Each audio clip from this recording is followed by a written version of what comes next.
Hey there, I'm Ginny, And I'm Monica, and this is Hitting Her Mark. podcast for women in the arts, actors, filmmakers, artists who are passionately chasing their creative dreams. While juggling the beautiful chaos of caring for the ones you love. We're here to share stories, insights, and inspiration, proving that you can hit your mark without compromising what matters most. So if you're ready to make your creative dreams a reality, let's dive in.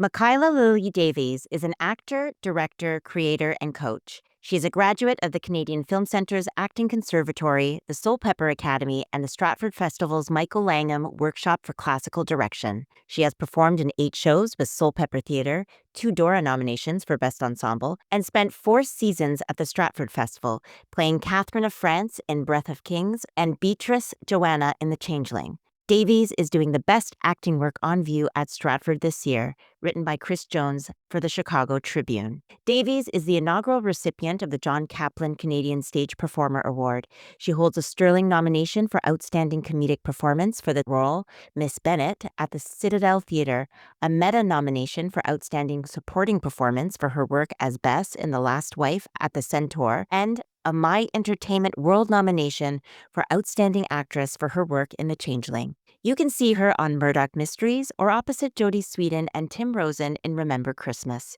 Mikaela has also worked as a director, associate director, and dramaturge. Most recently, she played the role of Rumi in the critically acclaimed production of The Caged Bird Sings, produced by Modern Times. Mikaela runs a successful coaching business and also co-runs Level Up with one of her best friends, Kimberly Sue Murray. Please welcome Mikaela Lily Davies.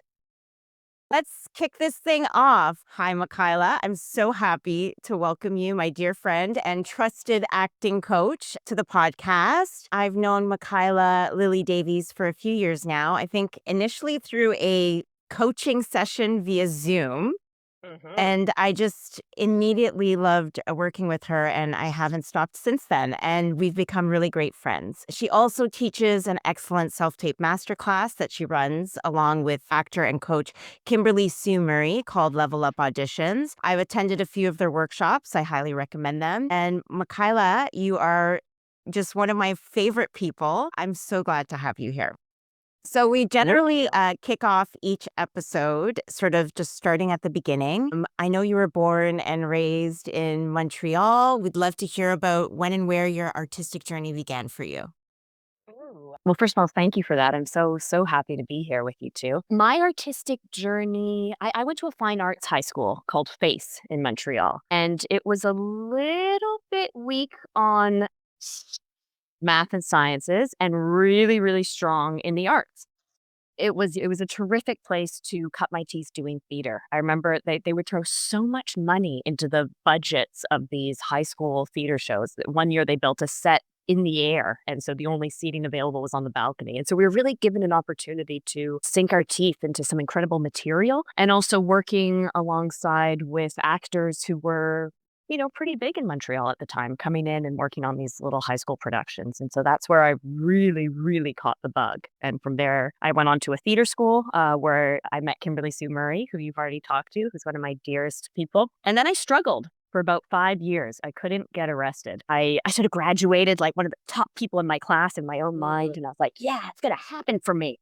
And I couldn't get an agent at first. I couldn't get auditions. And it just started to feel so hard. And that's when I started making my own work. I started directing, I started producing, I started creating my own opportunities because very quickly I realized, okay, nobody's going to hand me anything. I'm not going to get my series. I'm not going to get my lead in a show. These opportunities are not going to be given to me. And so they shouldn't. I'm going to have to work my ass off for them. Can I say ass in this podcast? Yes, absolutely, you can. Okay. And so through creating my own work, I started to develop a resiliency and a deeper artistic practice, which eventually led to some bigger opportunities and became the sort of foundation of my career. That's amazing. And I noticed when I was like researching you too, you were like directing right out of school, which is so impressive. Like, how did you even have the confidence or know how to even begin doing that? In theater school, I would often have colleagues pull me aside into a classroom and say, hey, can I run my monologue with you? Or can I get your eye on the scene? And so it started very naturally where I was doing that from my friends. And I remember when I was 21 and just sort of like full of like a wonderful, naive confidence, I saw a posting where they were searching for a director for The Shape of Things, which I'd seen once when I was, I don't know, like 12. And I was like, oh, I'll apply for that. I just, it didn't occur to me not to.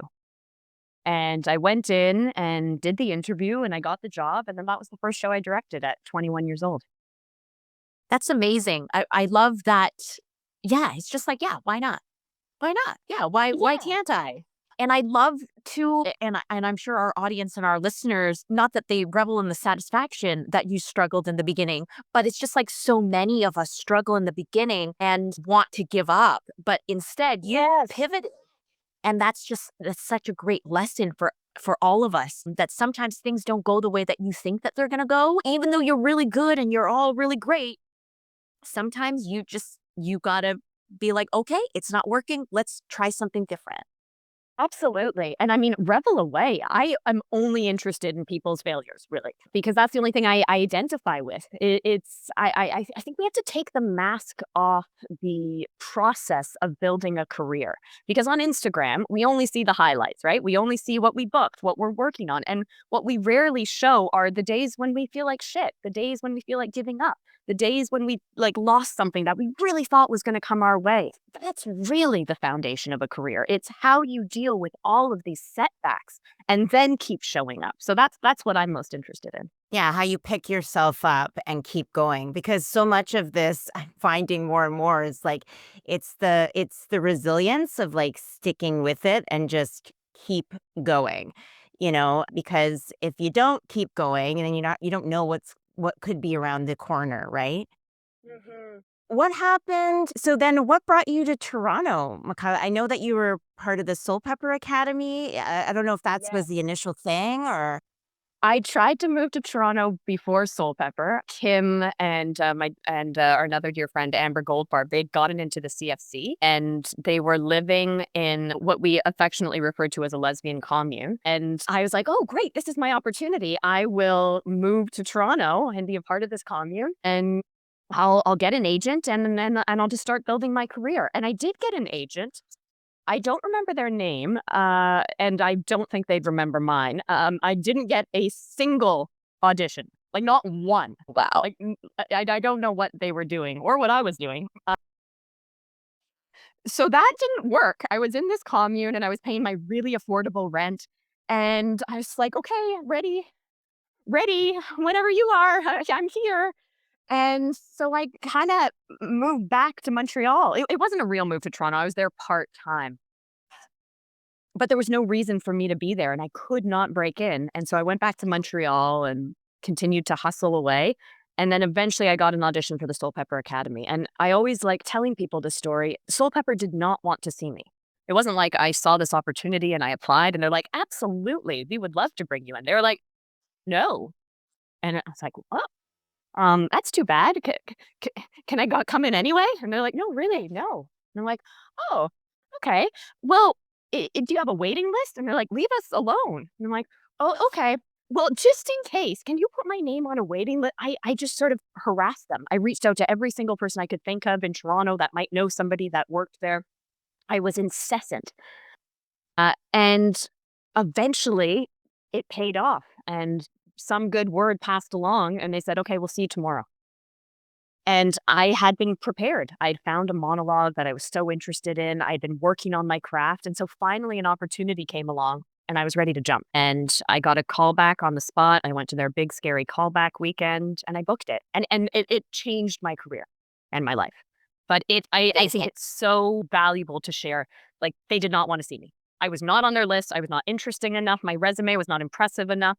I was not a chosen one. I really had to fight my way in, and a very similar thing happened at Stratford. And nobody wanted to tell see us me. about that. Yeah. So I do Soul Pepper, and all of a sudden I think I'm like kind of hot shit, right? Like, I've done 8 shows here, and surely my career is going to take off. And as you should, right? Like, thank you, Jimmy. Yes, that's right. And a couple friends of mine were auditioning for a show at Stratford, and I had this fancy new agent, and I said, "Hey, can I get an audition?" And I remember he said, "Let me work my magic." And I was like, "Oh, this is the best. This is what it feels like to be in the inner circle." Music to my ears. right?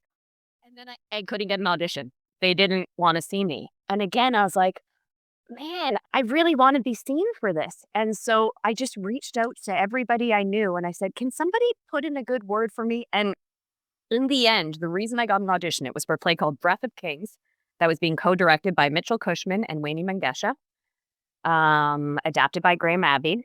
And the reason I got the audition is because Anahita Debonay, who designed Breath of Kings, had worked with Mitchell Cushman a lot. She was in the academy with me. And she mentioned my name to Mitchell, and Mitchell knew me because of the indie work I had been directing in Toronto. And so that was the reason, the work that I was self-generating while I was at Soul Pepper was the reason I believe I got that audition. And I was prepared. I got a call back, and then I booked it. But again, they were not like, welcome to Stratford. They were like, please leave us alone. Your tenacity, like, it's amazing that you just kept pushing forward. You were also prepared for the moment. Yeah. It's not like you were just like, I just want to be seen for the sake of being seen. Like, you knew you were ready. You were ready to be seen, and you showed up and you delivered, and that's why, you got in, which is amazing. I don't care. I'm going to reach out. Who do I know? Yeah. Yeah. I didn't feel like I had anything to lose. And how did Stratford change things for you? Because you did so much there. Like, you didn't just act, you also directed. You had a lot of accolades over your performances there. So talk a little bit about Stratford and your experience there. Stratford was so interesting. I was very grateful to land there after coming from Soul Pepper, so I felt very lucky to be there, and I was working with some incredible actors. And I also found that I was more outspoken than was expected at that time for a woman of my age, for a woman, and certainly for my level of experience. And there might be some good criticism in that. But I found it interesting to go, okay, people, not everybody wants to hear my opinion on this, and probably fair enough. But it was this interesting adjustment period of really understanding hierarchy. And I learned an enormous amount. And also, I wanted to continue creating my own works because I wanted to continue to have a strong voice in the art that I was making. On that note, I want to, and this might be pivoting. I don't know where this is in the timeline, but I know that you do a lot of writing and creating. So you do that. You have a writing partner. Her name, help me with the pronunciation of the name. It's Polly Fokaev. Thank God I asked. Okay, so Polly Fokaev. And you did a few sort of pieces that you wrote with her, and they were non-traditional venues. I thought that was so interesting, and I wanted to ask you about that. So there was How We Are, which took place not in a theater, it was a bedroom. I'm curious about that one. And then The Mess, which took place in a shipping container, and you had a small audience. It was like 10 people in the audience, and it has that claustrophobic feel. And the actors were working within a small space as well. So you started putting on your own productions. Can you talk a little bit about that? How do you even begin this process, and what propelled you to sort of, it sounds like maybe even the Stratford thing, creating your own works? Tell me how that whole process sort of began for you. Sure. Polly and I met each other when I was invited to direct a play that she'd written called Seams, first for the Paprika Festival, and then it got remounted for Summer Works. And we just hit it off. We found this artistic kinship. She was the writer of that play. I ended up taking, there was a dramaturg, but I also had a dramaturgical presence in the room as a director. And we loved working together. And so after that, we started creating pieces. I should be clear, Polly is the writer of these pieces. She is the one sitting down in front of the computer doing the hard work. We create them together.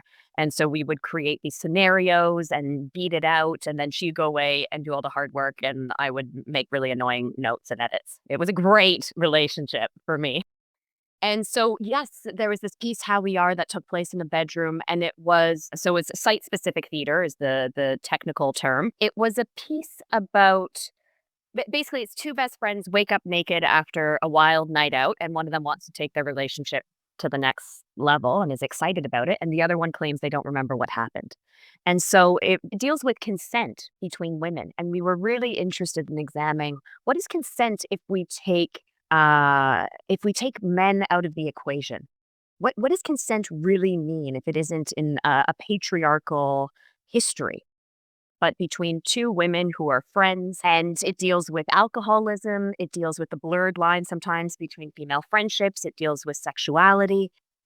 It was a fascinating piece, beautifully performed originally by Sochi Freed and Virgilia Griffith. We remounted it a number of times, and I loved working on every single iteration. I loved bringing the audience into the bedroom. I loved the intimacy of it, the bravery of the performers, and creating an experience that felt different and unique. We wanted to create an experience for the audience to be a fly on the wall, witnessing a conversation. And so the acting had to be so precise and profound, as if you're working in a close up the entire time. And those two actors were just phenomenal. They really blew me away every single performance. I love that. Yeah, like, so creative, and, like, I got chills when you were talking about it because I'm like, "Yeah." And this was how many years ago? Oh gosh, I mean, I think we started that piece when I was at. I think it might have been 2017, 2016. 17, I think. Yeah. 2017. So I was at 2017. Stratford and we were developing it. Right, like, just so Yeah. progressive, like, even for the times, right? I mean, and that the one that was in the shipping container? That was the one in the bedroom, and then the one in, it was a storage unit. The mess was about, a woman in her So cool. is discovers her ex-husband has passed away, and she has to go clean up his shit, basically, in the storage unit, and she discovers a young man has been living there, and what unfolds is the relationship this young man was having with her husband and how they were living in the storage unit. And it deals with grief, and it deals with stuff, and it deals with secrets. And yeah, it was another really wonderful piece to work on, and bringing the audience in as a fly on the wall, just curating an experience where I think there was no. I think both those shows, to my memory, had no curtain call, which I might have different feelings about now, but at the time it felt like really cool. Probably just kinda shitty for the actors, because and no one gets to see you bow. But I wanted to create this experience where you just leave, and it was like, "Did that happen? Did I just witness something?" I didn't wanna break the magic of it. Probably I need to rethink this idea, but at the time, it felt very avant-garde. Yes, I love that. Oh my god, I love that. Creative. Another thing too is I know that I mean, this is I'm taking us in a different direction a little bit, but The Caged Bird Sings with Modern Times, which you just did recently, which was a fantastic performance at the Aga Khan Museum. So another sort of non-specific, like non-theater venue. What was it like working on that show? Because I know that you also had to take on multiple characters, and you also, at the same time, if I'm allowed to say, just had a baby. So it was like all happening at the same time. So can you describe a little bit about that experience? And I want to talk a little bit about that too, about a new mom during an intensive like theater experience, like a show run.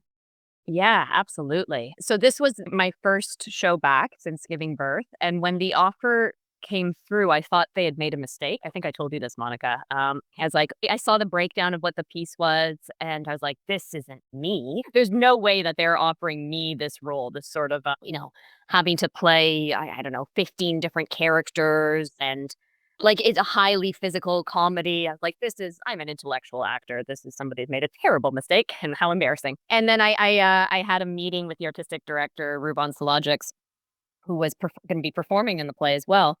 And I didn't tell him, like, "Have you made a mistake?" But I tried to kinda suss it out, like, "Did you know who I am? Because this is not really for me." And he didn't seem to be giving me any clues that he was surprised that I was the person that he had meant to reach out to. And so I thought, "Okay." And so even up to the day of the first read, I was like, "Probably I'll show up and they'll take one look at me and go, 'Shit, no, we didn't want her. We want, like, some other Mikaela, a Mikaela, probably.'" Like, it just didn't I didn't believe that this would be the space that, would be inviting me in. But I did the first read and nobody fired me. And I thought, "Okay, well, here we are. I'm gonna do it." So if yeah, it was I was so in my head about getting offered this role. And it was a challenge. Of course, it was the longest I was away from my son all of a sudden. I started coaching a little bit earlier, but I was just doing half days, really splitting the childcare with my husband. And so all of a sudden I was gone from 9 to 7, almost Yeah. 6 days a week. I fought for Sunday afternoons off. But it was a huge, huge shift. And I was pumping. And so every single break I had, I was in this tiny little sound booth, because that was the most private place in the rehearsal hall that we were working in, pumping. And it was so stressful to go from full-time breastfeeding to all of a sudden having to make enough milk. And the guys were absolutely wonderful. Very quickly, they realized that the equity regimented breaks wasn't enough time for me to pump and pee. And I remember the director, Rafe, just saying, okay, what do you actually need? Like, how much time do you really need? And I underestimated again. And he said, why don't we take 75 minutes for lunch? And why don't we take 25 minutes for the break? And so that you can actually go outside and you can eat. And they were just so, so wonderful because I wasn't going to ask for that. I felt grateful to be there and I didn't want my motherhood journey to slow us down. It was a new piece and lots of developmental work happening on the fly. I didn't feel like we had any time to waste. And I'm a workhorse. So I wasn't gonna be the one that was gonna slow us down, and they were just so wonderful at creating a space of, "No, no, no, you're a human first, and you're working extraordinarily hard, and we wanna make sure you're well taken care of." And so they were just wonderful about that and, really made it possible. I love hearing that, how because it is hard when you're in it to ask for, and especially when you're a new mom. Like, I don't actually know exactly how much time it's gonna be. I don't know if it's gonna, like, suction properly. Sometimes Right. it's fast, Yeah. sometimes it's slow. And just to have that availability to be like, listen, we get it. You just tell us, and giving you that space to do what you needed to do. That's heartwarming. Yeah, It It was so huge. often you don't get that. and that's big That's for right. the modern times team because also, yeah, like a 15-minute break to pump is not a break for you. Like it's not an actual break, right? Like you're not actually taking a break. You're just doing your other job, which is creating milk for your child. So it's great that they were so like they're like, we want you to have a break. Like we want you to go outside and get some fresh air. You also need to decompress and then come back so that you can also do your best work. So that's so amazing how they supported you in that way. And that I hope this is, more the case. And it also shows that it's also possible. Like it can be done. Like for those who want to do it, like we got to support women artists who, are going through this, because we're ambitious, we want to work and we want to feel like a full complete person. Yeah. And for those of our listeners who might be struggling with that, right? Some of us who might be like, "Oh, I want to have a kid, but I don't know, how's it going to affect my career?" Like, did you struggle with that at all before Mm. having a child?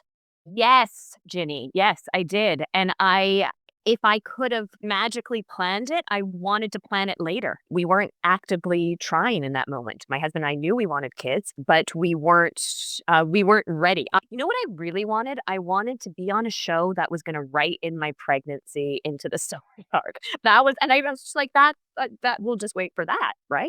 And so when I got pregnant, I was like, whoa, whoa, whoa, whoa, whoa, whoa. Wait a second. I'm not even on my show yet. For yet. Yeah, excuse me. A bit fast. So it didn't work out the way I really, really hoped it would. But also, I don't know, being a mom it's just such an incredible gift, not only in my life, but also to my artistry. I feel everything so much deeper and in a beautiful way. I used to get so heartbroken at, missed opportunities or things not landing. It was the real sort of like heartbreaks of my life sometimes. And now they still hurt, but they don't hurt anywhere near as much. It's offered me such tremendous perspective on what really matters. And my dreams aren't any less, they're not any smaller, but I feel like I have a softer place to land. Yeah, absolutely. Yeah. Like, I definitely, since becoming a mom, I've been a lot more, I don't want to just say emotional, but just like so much more in tune with with my emotions. and my feelings and how things just hit different. And it's definitely, I think, made me a better actor and better performer for sure. Yeah, numbering has challenged me more in my life than my children. And like, it's like a mirror, right? They hold a mirror to you, and I learn things about myself through my kids all the time. And that can only help me as an artist for sure. Yeah. Yeah, I remember my mom saying that when she had me, it was like everything is just turned up.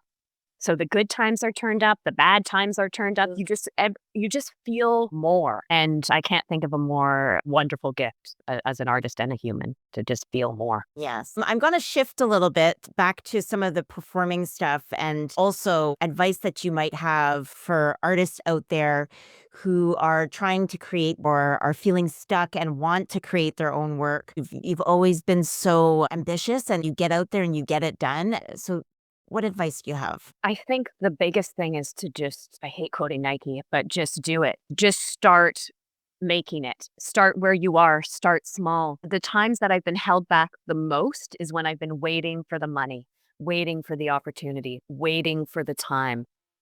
All the projects that have died in that mindset. It's and I really I fall guilty to this. I'm sort of like coming out of that slump right now of like, well, I'm a mom, so I can't possibly make a film. Of course I can. Of course I can. But I'm scared and I've got a really great excuse not to. So I think if it's really what you want, if it's your heart's calling, just start making it. And just take the first step. Sometimes when we look at the big feature or the finished product, it feels like such a mountain. Can you a friend of mine, Trevor Hayes said this to me the other day, said, "Why don't you just get a couple actors together and just read the script? Just read it. You don't need to know where it goes next. You don't need to have the producer. You don't need to have the shoot dates. You don't need to have the funding. Can you just get together and read it?" And what that is, and why it's such incredible advice from Trevor, not me, is it's an investment in yourself. It's an investment in the project. And the next step can then reveal itself. You don't need to know how it's going to get done. You need to know what you want to get done, and can you take that first step? So I would say take the first step, even if you are moving the needle 0.5%.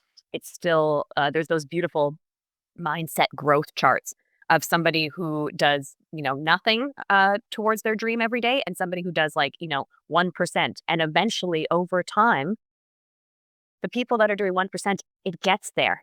And so I think we can do so little and still be moving the needle forward. I used to have this picture of a compass on my wall pointed to north, and I would just think every day go north. I can go a little bit north. I can take a stumble north. I can take a giant leap north, but every day go north. And so that's what I would say. Love it. Yeah, that's incredible advice. Thank you, Trevor. Thank you. Thank you, Trevor. Yes. I'm curious about your transition from theater into film and television, also in terms of creating and writing and coaching and as an actor. What was that transition like for you? And was it a conscious decision? Were you like, I need to step away from theater and focus on this right now? Yes, it was a conscious decision. I think I think that most of us often feel the grass is always greener. And so while I had a pretty significant career in theater, I never felt like I've made it. I've arrived. I am where I want to be. I'm living the dream. It was always like, oh, what are they doing over there? Yeah, sure, I'm about to go do this play, but they're in a movie. And so I think part of it is the sort of insecurity and perpetual dissatisfaction of an artist's life sometimes. And part of it is I had a real desire to reach more people with my work. I believed that the stuff I was creating and performing in had value, and I wanted to reach wider audiences. And so that's what sort of moved me into that world. But long before I myself was putting myself forward in film and TV, I was coaching it. And so I worked with this terrific coach once who talked about treating people like the distance between you and your scene partner as a way to understand the distance between you and the camera. So I think we probably talked about this, Monica. If somebody's further away, we're in a wide shot. And if they're a little bit closer, we're in a medium. And if they're right here, we're in a close up. And so I don't need to dampen my performance. I don't need to shut myself down.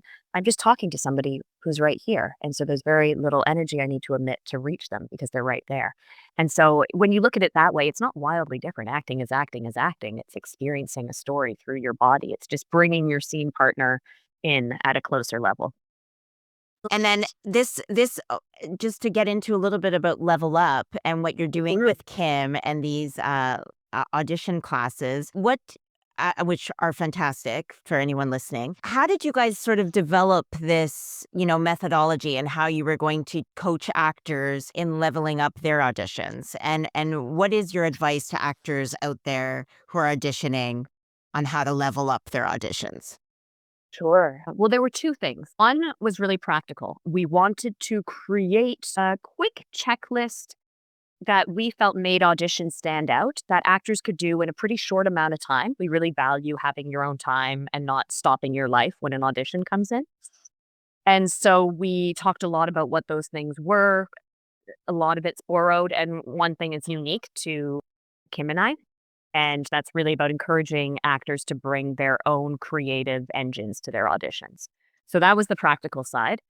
And then on a much deeper level, Kim and I have taken a ton of acting classes ourselves, and we've had some pretty terrible experiences. I have worked with a lot of what we would call problematic people, and it really tore me down. And so it was actually even, I think this was maybe 5 years ago. I worked with a coach who was a very, very famous, fancy American coach. And we did a session that cost just an insane amount of money. And I don't care how good his eye is. I don't care who he has worked with. In that session, he made me feel so small. His notes might have been spot on. I might not have been delivering, and he might have picked up on that. But I left that session feeling so small. And what I've learned is I do my worst work when I'm in a place of fear. I do my best work when I feel that I can be confident enough to make mistakes and to risk and to be unpredictable and to fail and to try things. And so, what Kim and I really wanted to cultivate, and it matters so much to me, is an environment where actors feel free to explore and that their precious souls and psyches and hearts are being honored and held because the work we do is so vulnerable.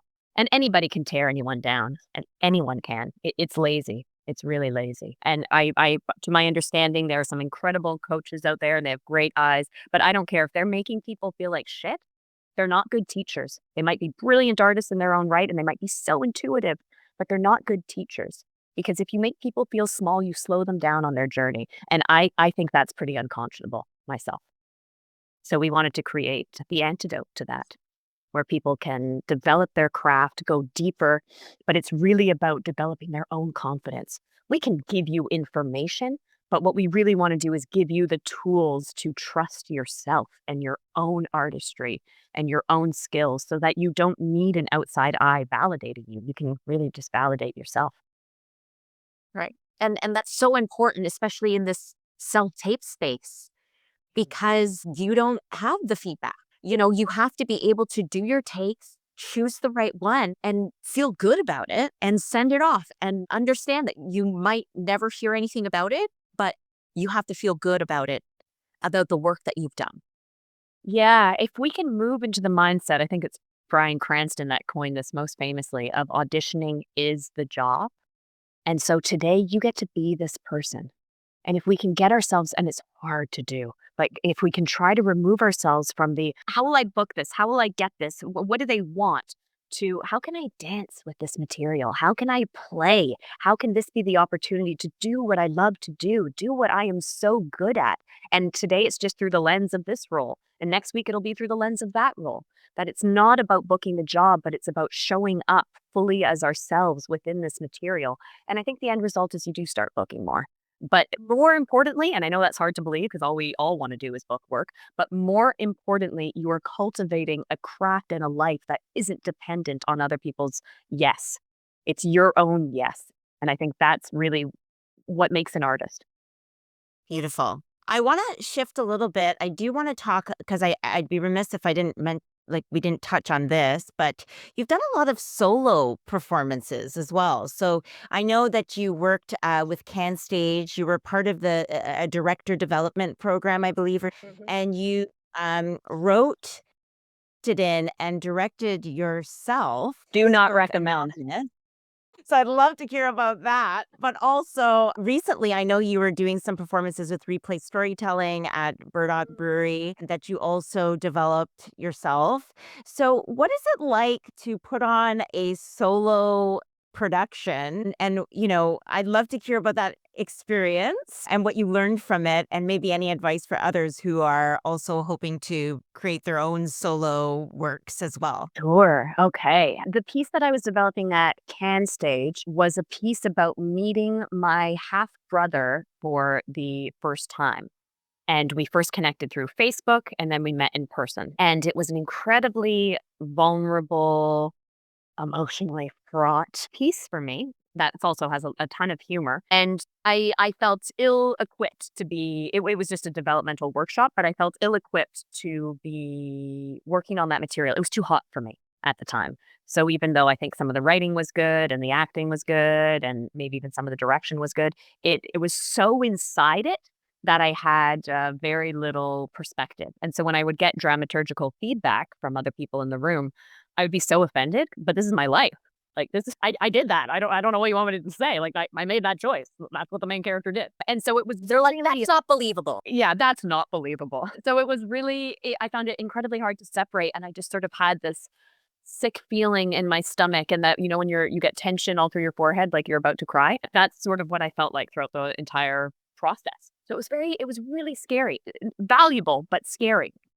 And then I put that on the back burner for a bit, and I've since revisited some of that material where I feel like I have so much more perspective. And I deepened my craft in all three areas as a writer, an actor, and director. And so I feel excited to revisit it now with some time spent in between. And then in terms of these storytelling events, they're really, really neat. I was also so scared. It was the first time I had spent time on stage truly as myself, because in this solo piece that I was working on at Can Stage, I was playing a younger version of myself. And so there's still a thin mask to wear. And this time it's like, no, this is me right now at this age. Here we are in front of you. And I was so nervous. So, so, so, so nervous. And I found it exhilarating. My friend and my dear, dear friend, Vanessa Smythe, who's the person that kind of nudged me into these storytelling events, she's done a lot herself, describes it as soon as you finish, I think she says like jumping out of an airplane. And that's what it feels like. I feel like I just did this incredible, impossible, amazing thing. And so, yeah, the past I've done 2 of them so far. One in particular, I am going to be fleshing out and developing into a longer piece, and I highly recommend replay storytelling. Such a wonderful place, especially for first-time storytellers. There's a huge focus on that, and they have some dramaturgical support that's incredible. If you are at all curious, just go on their website, submit your story. You can send it as an audio note, or I think the story I submitted was half written at the time. That's how underprepared I was. But they're a wonderful, wonderful team, and it's an exhilarating experience to get up in front of an audience and as yourself and share something true.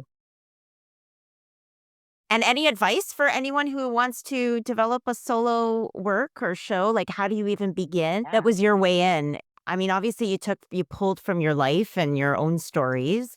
I guess that's probably the best, maybe the best way to start is like from your own personal experience.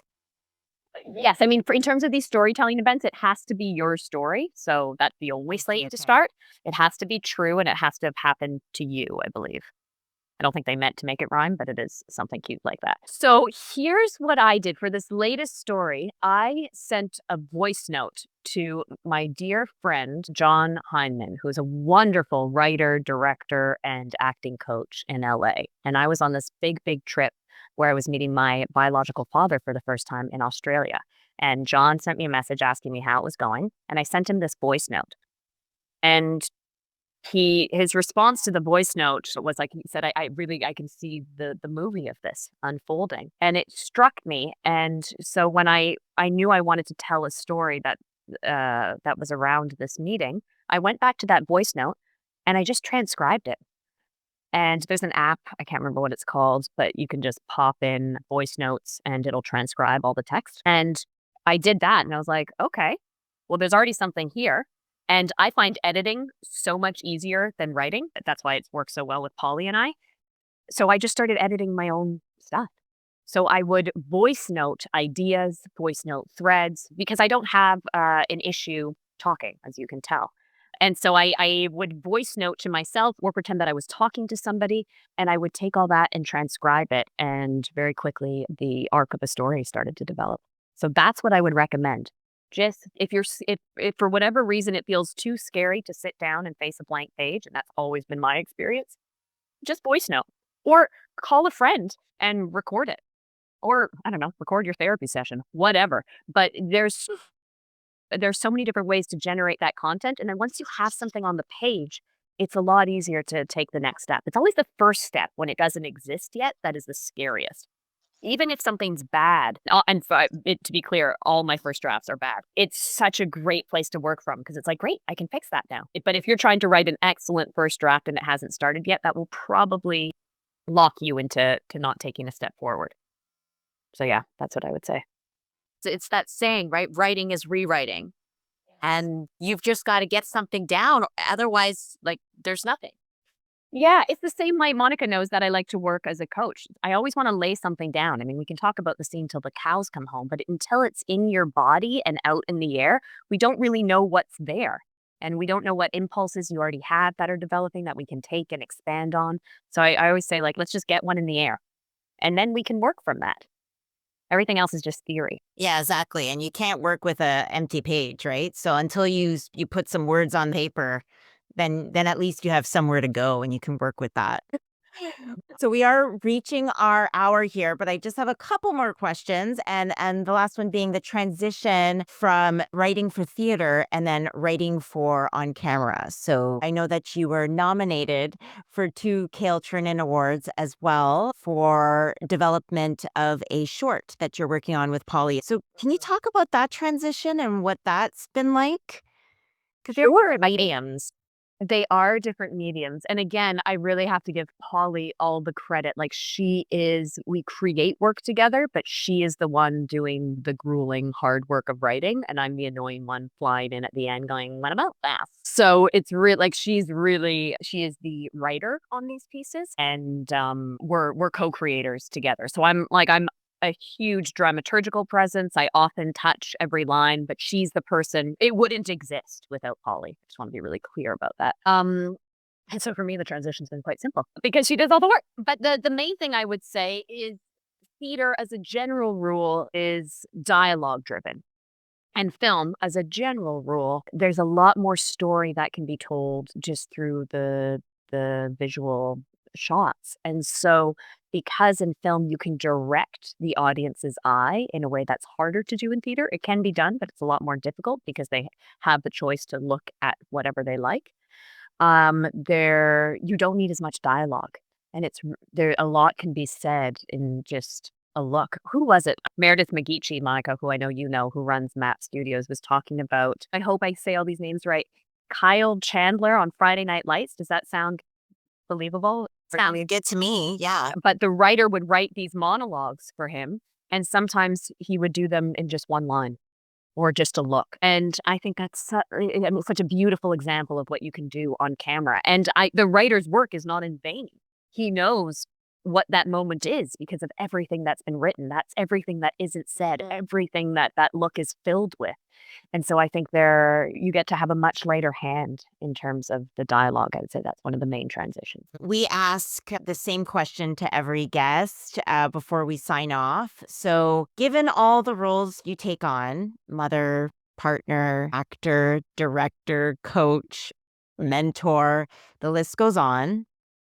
When you hear hitting her mark, what does that mean to you? How do you define success in your life, personally or professionally? Ooh. How do I define success in my life, personally or professionally?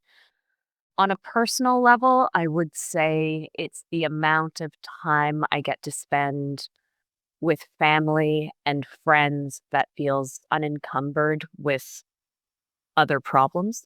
But the amount of time I really get to show up and be present with the people in my world, that feels like personal success.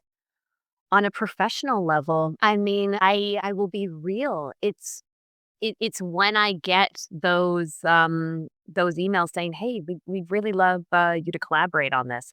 Hey, can you approve this photo for this upcoming production? Hey, what's your availability between these dates? We'd really like you to come on board." Like, I wish it wasn't that, but it is. It really is. It's the invitations to work with artists I admire. That's what feels like professional success to me. Awesome. That was amazing, Kyla. Such good advice. And what I really loved was just the resilience of not accepting no Yeah.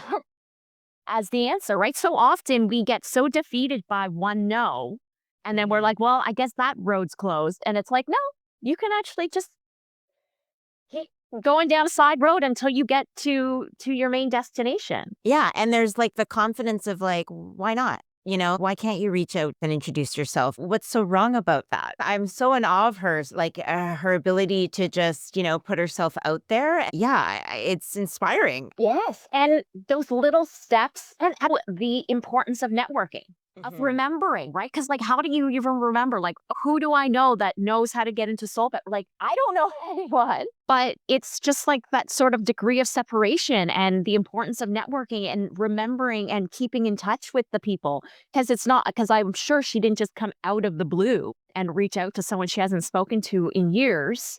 It's just like about staying in the community and keeping those connections alive. It's also that, what's that? I feel like I've heard it from Oprah Winfrey, but it's like the, when preparation was it when Opportunity.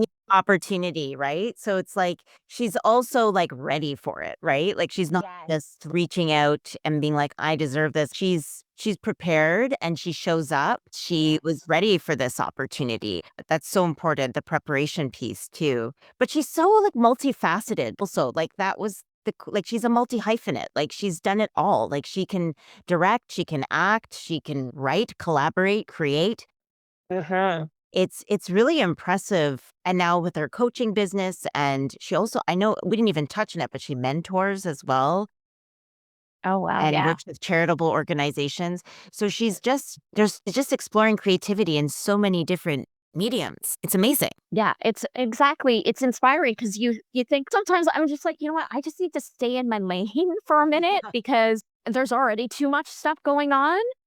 But it really makes you realize like what can be done. Like if you really, really want to and you're really passionate about all of these facets, like you really can do them all. Yeah, and just having the confidence to begin. Just begin, right? Like, which was a lot of her advice as well. The first draft is gonna be shit. Just accept that, own it, but yeah, unless you have a first draft, you can't do anything with it, right? And it's kind of the same for like, acting. It's like if you're scared to even start that, like, your first audition, and it might be shit, it might be great, right? But you never know unless you start and unless you try. It's like joining a class. It's scary sometimes because you're like, oh, I don't know what the caliber of these students are going to be like, and am I going to be okay in this class or whatever? But unless you try it, you're never going to know. So you just got to try. Just try, especially if you love it and you want to do it.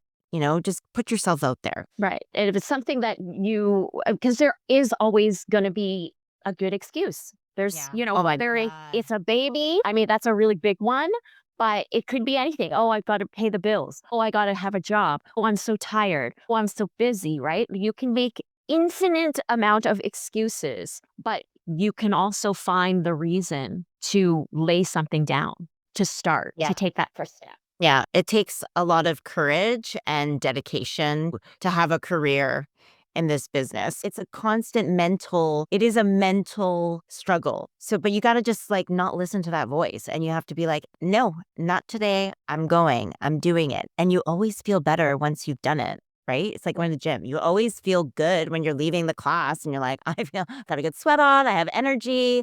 I feel good. It's the same And it's with always trying. yeah, and it's about making it that little approachable step, right? So it's like, okay, I don't feel like going to the gym. How about if I just go and like walk for 15 minutes on the treadmill. That's all I'm going to do.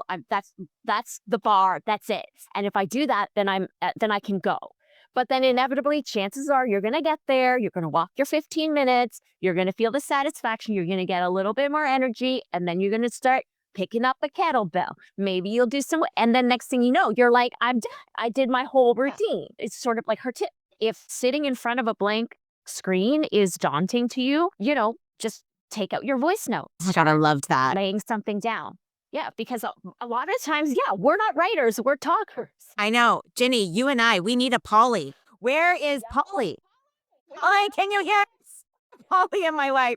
Because I feel the same way. I don't know that I'm necessarily a writer, but I have lots of ideas and I feel like I can create something, but I just want to collaborate and work with someone on something, at least to get started. So Yeah. you know what? And even as a writer, like even as a writer, I can write like a story, but turning it into a script, that's like a whole other I know there's an app for it. I am not interested in figuring out how this app works. I feel like this is that overwhelming piece, right? This is the thing where she was talking about. It's like, it feels so big and overwhelming. So that's why it feels so hard to get started. But you know what? Let's take advice from Mikaela and let's reach out to someone this week, damn it. We should just do like an Instagram post and just say, hey, y'all, Calling all writers. Right? I mean, why don't we do that? I mean, reach out to your network. Who knows, right? And it's going to reach a whole bunch of people. And the thing is, like writing, like that could be completely remote. It could be from anywhere in the world. I'm going to do that. I want you to. I think you should. And maybe I will too. Because there's so many people messaging. Your inbox is just going to be full of messages. Please let me write Your ideas. Please allow me to go. I can't wait, Ginny Wong. I think the point is we're inspired from this episode and we're inspired by Mikaela. Yes, we'll leave it there. We're inspired. We're going to take action. One little step at a time. All right. Bye, everyone. Bye, everyone. Thanks for coming.